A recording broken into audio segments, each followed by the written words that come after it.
Thank you, darling. It's interesting how the truth can sometimes seem mite malleable, depending upon your point of view.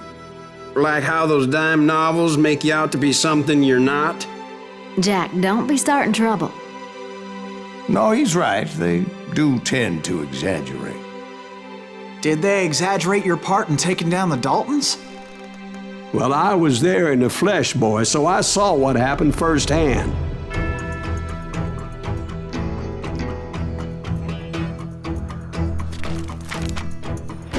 Those Daltons were lawmen once, before they all went bad, robbing banks and trains clear across the territory.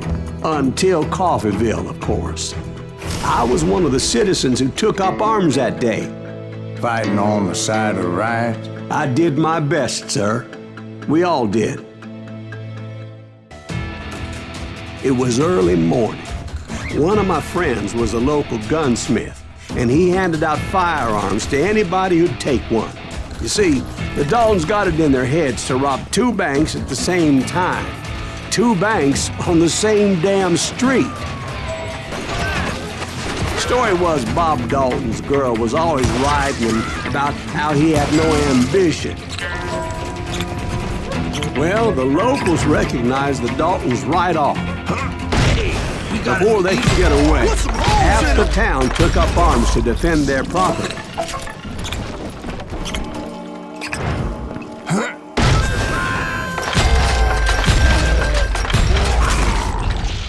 The brothers paid dearly for their stupidity, but everybody knows they had it coming. There's more to it than that.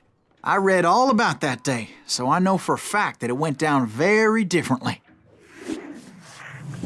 First of all, it was high noon. A posse of U.S. deputy marshals were on the rooftop across the street. Get ready, boys. They're gonna make a move. The lawmen had been tracking the Daltons for months. Now they finally had them dead to rights. Among them was a bounty hunter feared by many a lawbreaker. The marshals tried to get the Daltons to surrender. They'll give up eventually. You just gotta wait the sun pitches out. This bounty hunter knew that the brothers were far too proud to ever lay down their guns. So he went in there alone to confront those criminals. One of the marshals shouted, "Where are you going? Are you crazy?" Hey, where do you think you're going, dumbass? That rifle's mine. But he paid him no mind. He saw a way to get around to the back of the bank. Then he figured out how to hit the Daltons from a direction they weren't expecting.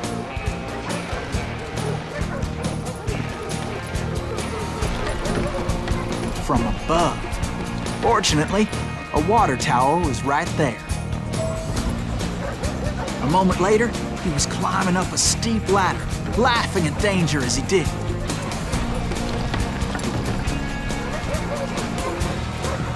It was brave men like him who risked their lives to tame this wild country.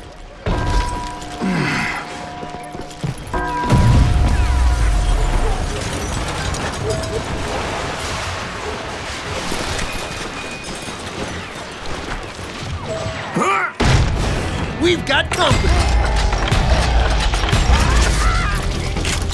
Heroic men like him, who did what other men couldn't Silas or Greaves? wouldn't to make this Son of country a free. bitch! Like Jim Bowie and Davy Crockett, who died defending the Alamo. That's right. Run!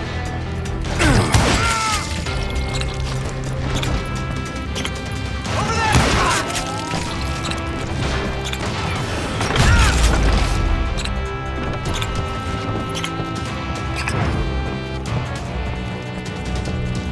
Over there!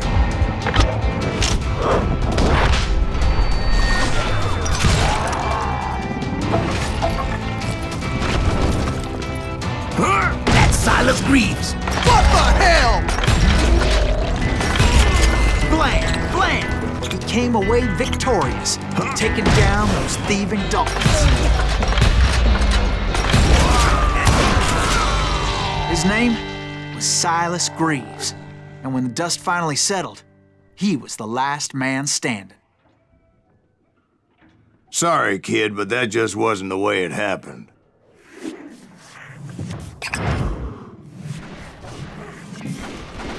It was early evening, not high noon.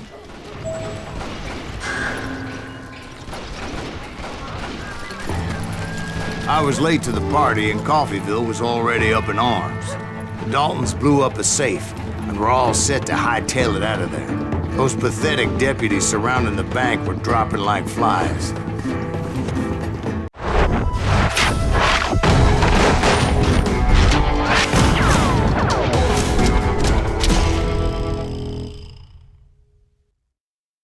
I had been tracking those jokers for months, waiting for them to do something reckless.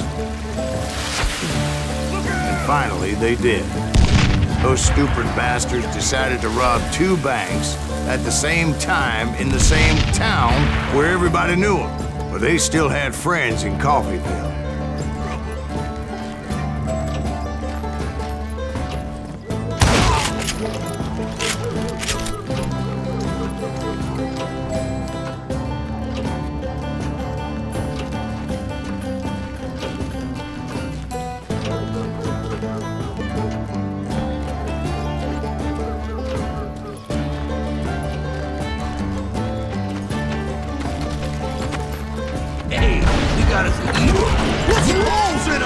Those friends came after me like a pack of wild dogs, tooth and nail.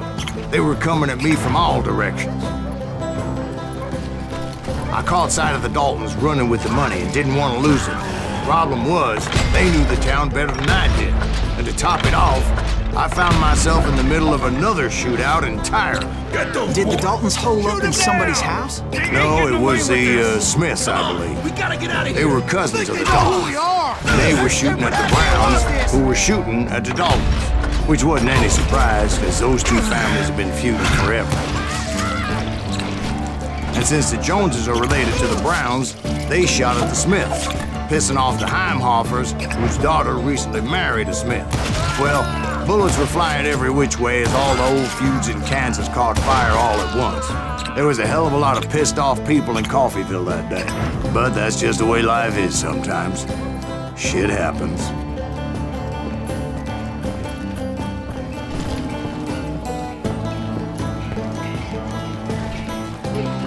The Dalton boys knew I would never give up. Those Daltons weren't the sharpest knives in the drawer, but they always stood together. They set a trap to slow me down and allow at least 2 of them to escape. The 3rd brother stayed behind to plant me, just in case that trap of theirs didn't work.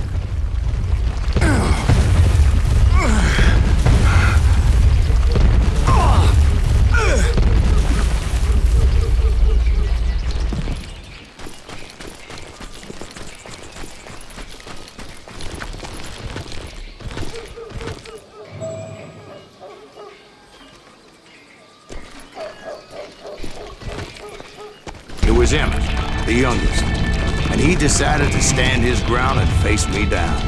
I ain't afraid of you, Silas Greaves.